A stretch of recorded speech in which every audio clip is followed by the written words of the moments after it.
So your doctor just told you your PSA blood test is elevated. You're worried about prostate cancer. What now?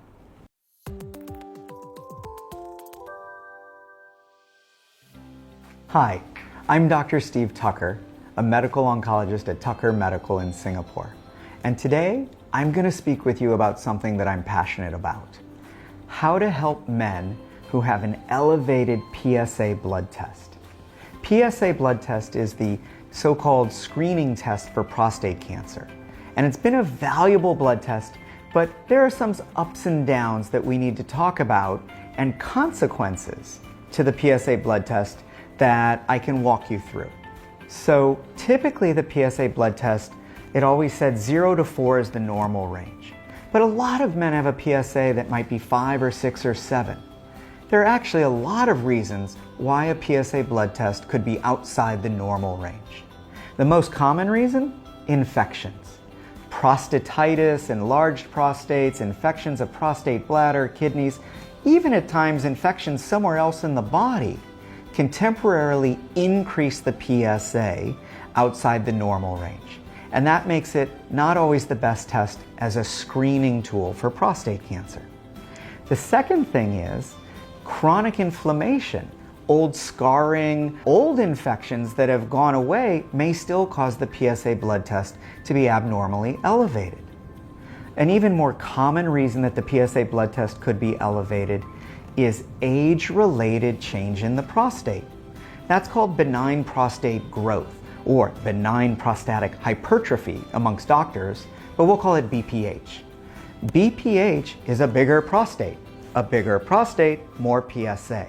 So those are common reasons that are not prostate cancer that your PSA blood test could be abnormal. Of course, early prostate cancer or even advanced prostate cancer could make the PSA blood test go up, and we're going to come to that.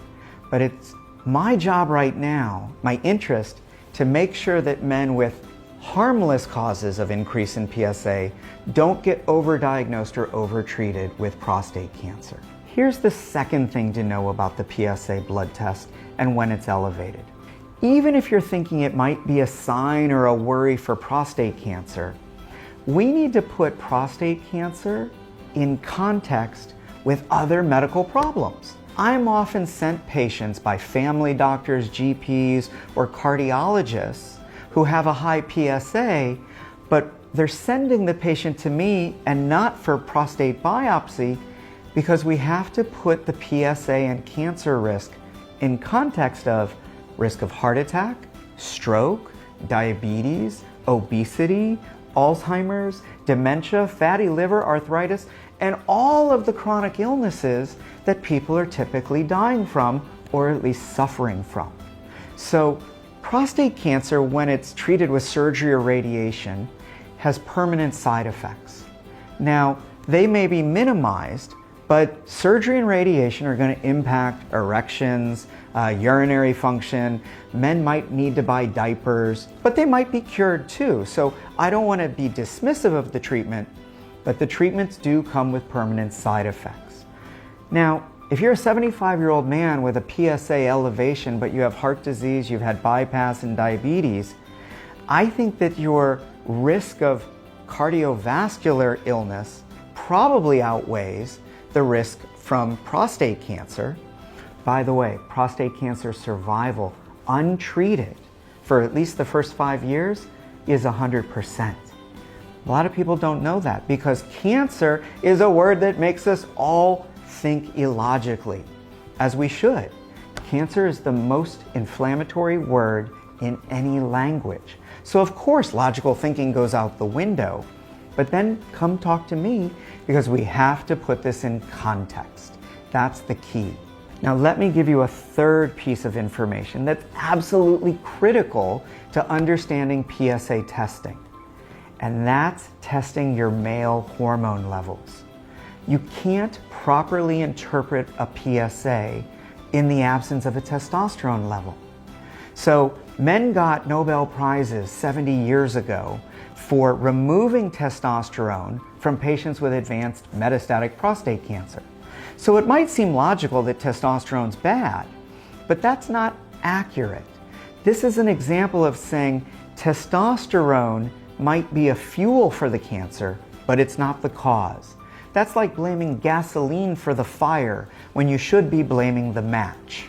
Now, testosterone is key because if you have a lot of testosterone and prostate or PSA is going up, well, we can always reduce the testosterone and reduce the cancer. What's more worrisome to me is when the testosterone is low and the PSA is in the middle or going up, because we worry about hormone-resistant prostate cancer.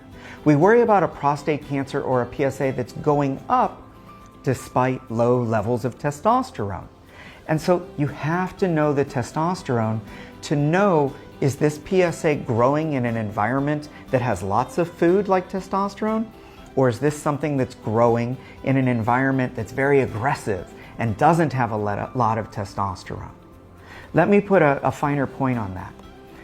Patients with heart disease and diabetes have less blood flow to their heart, to their kidneys, and to their testicles, which means their testosterone may be low. And therefore, those men actually, if and when they get diagnosed with prostate cancer, are more likely to have aggressive versions of prostate cancer. So it's really important to put PSA at any level in context with testosterone.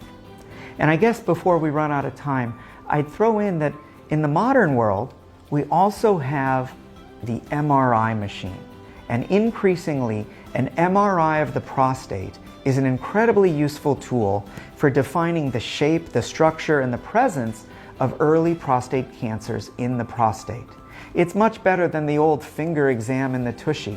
It's much better than just relying on a PSA alone. If you have a family history of prostate cancer, an abnormal PSA, and have access to an MRI, we can really do a good job helping define your personal risk of prostate cancer, do personalized screening, and come up with a personalized treatment plan, not just for cancer risk and treatment, but for comprehensive health, reducing risk of heart disease, diabetes, obesity, because all of those cardiometabolic diseases are tightly associated with the risk of prostate cancer, and vice versa. Thank you for listening. If you have any questions or comments, leave them in the box below. I'm Steve Tucker, signing off.